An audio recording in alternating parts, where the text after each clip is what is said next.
За мансууруулах юм сэтгцс нөлөөд байдсан эргэлт танилтай тухай хууль орж ирж хэлцэж эхэлж байна. За энэ хууль маань 2002 онд буюу үдгээс 24 жилийн өмнө батлагдаж явсан. За шинжилт найруулга орсон уу гэдэг тэр нэг тодорхойлго байна. За 2017-оос 25 оны статистик мэдээлэл байна. За энэ хугацаанд одоо сэтгцэд нөлөөт за бодистой холбоотой гэмт хэрэгт одоо 2500 орчим хүн холбогдсон. За үүний 50 хүртэлх хувь нь 18-аас 25 хүртэлх насны залуучууд. За мөн одоо насан туршаагүй хүүхдүүд бас тодорхой хувийг эзэлж байгаа юм статистик мэдээлэл байна.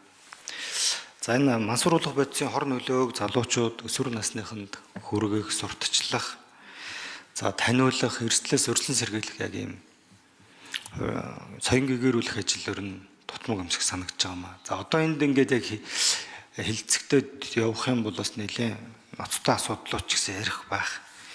Энэ хилцэгж байгаа маань өөрөө бас нөгөө сурталчилгаа мөн одоо зөөр сэдэлт болох гэсэн болгоомжл байна. За ахуй хэрэглээний газтай холбоотой энэ төрлийн энэ чиглэлийн одоо бас газыг хэрэгжилж мансуурдаг ийм өсвөр насныхан 10 жилийн сурагчид бас байгаад байгаа маа. Энийг хэрэгжилж байгаад одоо бас амь насаа алдсан ийм тохиолдлууд байгаа. За мансууруулахын одоо нөлөөт бодис байгалийн болон химийн аргаар боловсруулдаг гэсэн юм үндэс нэг юм хоёр арга байна л гэж энэ хуулийн төсөлтөөр танилцуулах дээр байгаад байгаа маа.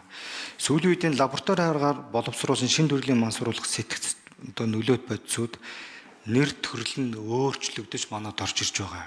Энэ дээр тавьж байгаа одоо гайлын хяналт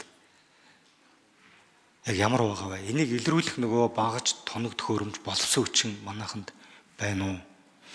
За дараагийн асуулт энэ сэтгцэд нөлөөлөх ийм бодис ургамал Монгол Улсын одоо газар нутаг дээр ургаж байгаа.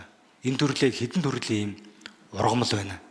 Ам дамжаал яригддаг, граммар нь зардаг, шүлэнцний хайрцагт хийгээд зардаг гэсэн ийм одоо яриа хэлцлүүд залуучууд донд байдаг. Тэгэхээр энийг одоо яг яаж хяналт тавьдаг юм бэ? Энэ зэрлэг ургамал энэ устгал дээр одоо яг ямар арга хэмжээ авч байгаа вэ? За дараагийн тодруулах гэдэг зүйл энэ бэлтгэл нөгөө хавдартай хүмүүс, за мөн одоо өвчлөлттэй хүмүүс энэ хэрэгэлдэг эмнүүд нь энэ одоо сориотой зүйл дотор орцсон байгаа. Эм бэлтгэлийн. Тэгэхээр энийг одоо яг яаж алхан ангилж байгаа вэ? За хариулъя. Ажлын хэсгээс хариулъя. Галийн газар.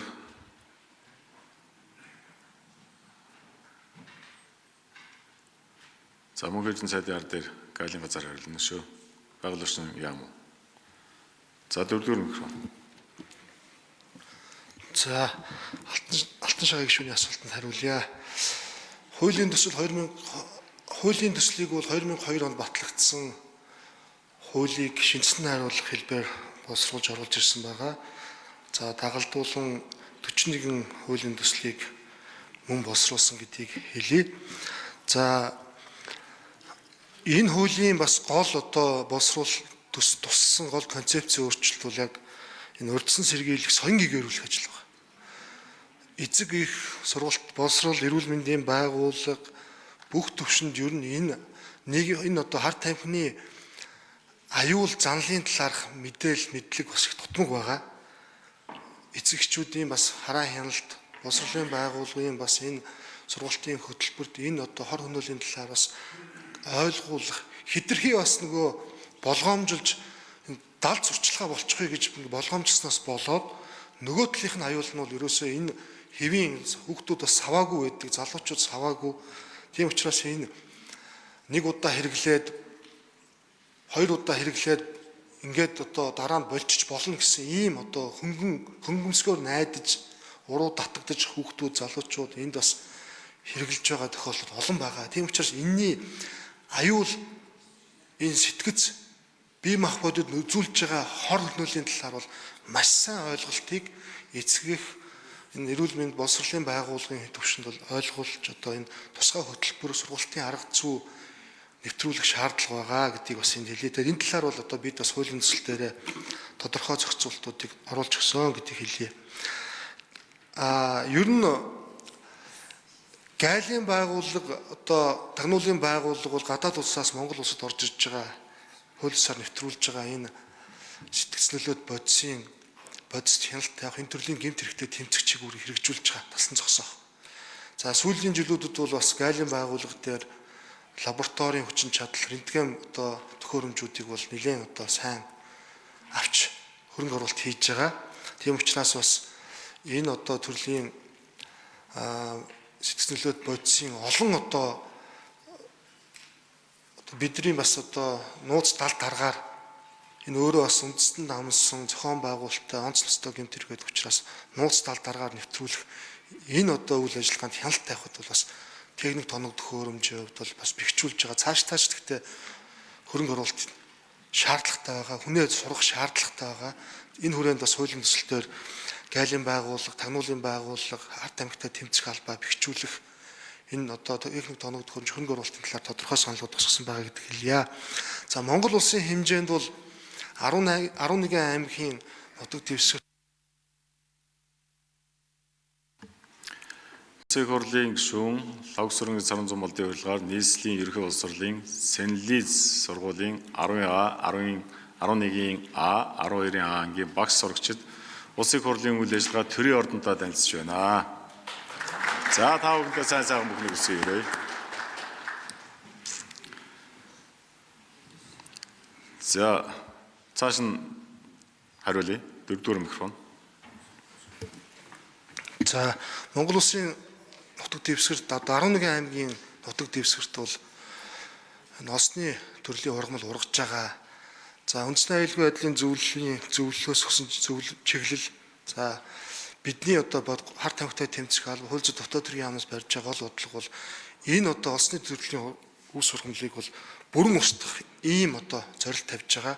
Тэгэхээр энд бол бас энэ бүрэн устгахад бас бид бас арга ажиллагаагаа өөрчлөхгүй бол бас бидэнд бас одоо ингээл устгал явагддаг дахиад тэр үрэн хөрсөндөө байгаа учраас ингээд бас үр дүнгүй байгаа тохиолдлууд байгаа. Тийм учраас энийг бас олон улсын сайн туршлага аргачлалыг нэвтрүүлж бид бас энэ улсны төрлийн ургамлыг бүрэн устгах ийм одоо зорилго тавьж ажиллаж байгаа. Энэ талаар ч гэсэн хуулийн төслийн үзэл баримтал танилцуулгад үзэл баримтал төсөл тус тодорхой үүргэжүүлж тусгасан байгаа гэдгийг хэлье.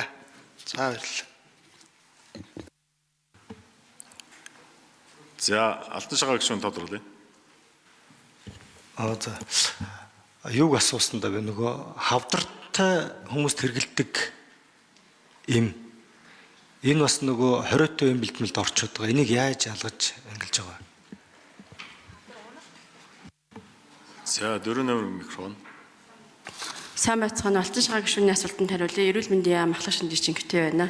Тэгэхээр Монгол улс бол эмнэлгийн тусламж үйлчилгээнд хэрэгжилж байгаа мансууруулах болон сэтгэл зүйн эмийн жагсаалтыг эрүүл мэндийн сайдын тушаалаар баталж эмнэлгийн тусламж үйлчилгээнд хэрэглэнэ гэж эмнэлгийн эрсдлийн тухай хуулийн заасан байдгийн дагуу жагсаалтыг баталдаг. Жагсаалтыг батлахдаа олон улсын конвенцүүдэд заасан жагсаалтад орсон эм бодис түүний давсуудыг агуулсан бүтээгдэхүүнийг баталдаг. 2025 онд хамгийн сүүлд эрүүл мэндийн сайдын 408 гэдэг тушаалаар энэ жагсаалтаа шинжилсэн. Энэ жагсаалтанд цэцэг төлөвлөлт им 36 нэр төрөл олон улсын нэрчлэрээ орсон.